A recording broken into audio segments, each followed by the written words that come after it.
it's so important for every single person in this room to be a part of equality.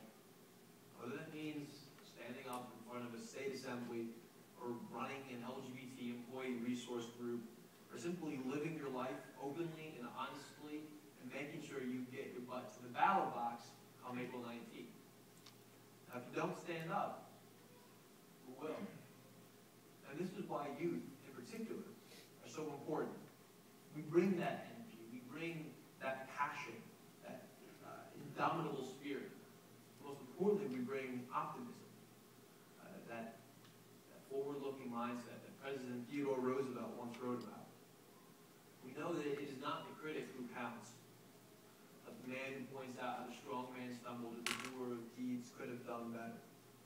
Credit belongs to the person who's actually in the arena, whose face is marred by dust, blood, and sweat.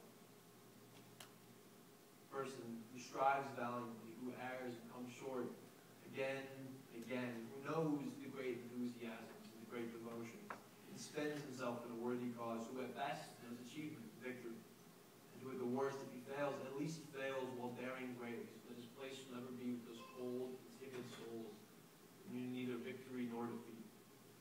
It is young people of all political stars and stripes who share a vision of the future, a vision that Dr. King once spoke about, the vision of America.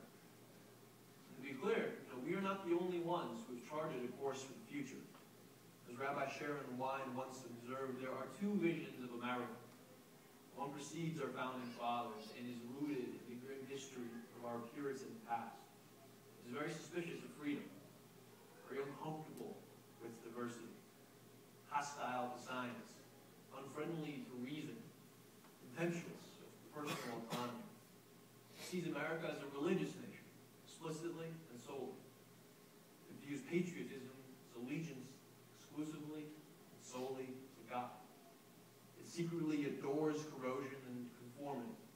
And despite our Constitution, despite the North Carolina Constitution, despite the legacy of the Enlightenment, it appeals to millions of Americans, and it threatens our freedom. And the other vision finds its roots in the spirit of our founding revolution, and in the leaders of this nation who embraced the age of reason.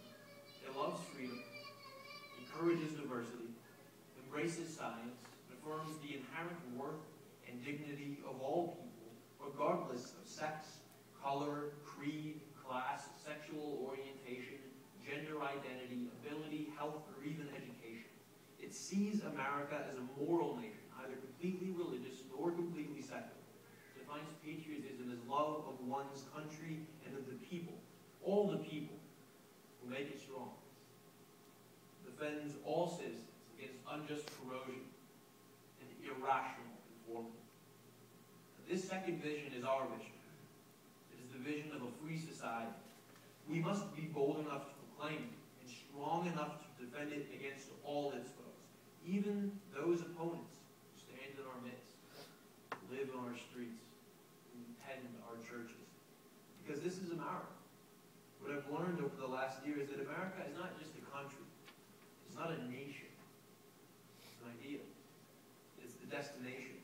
It's the place our founding fathers envisioned, knowing full well that their generation would not be the ones who arrive, but prepared the journey anyway, so that a younger generation in a future time, with hard work, determination, and more than a little luck, might someday realize that vision.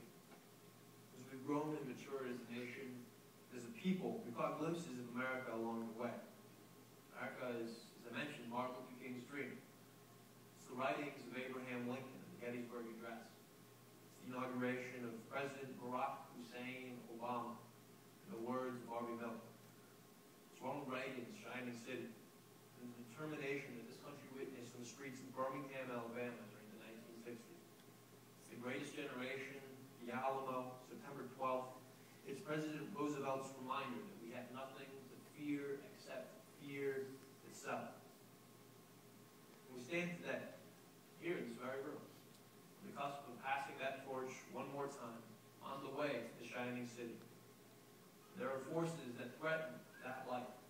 It's our duty, both as Americans and as decent people, to safeguard that light, lest it should ever be extinguished.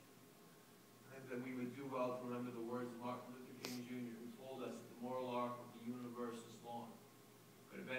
justice. We do better still to remember that it bends towards justice, not of its own volition, but because we stand up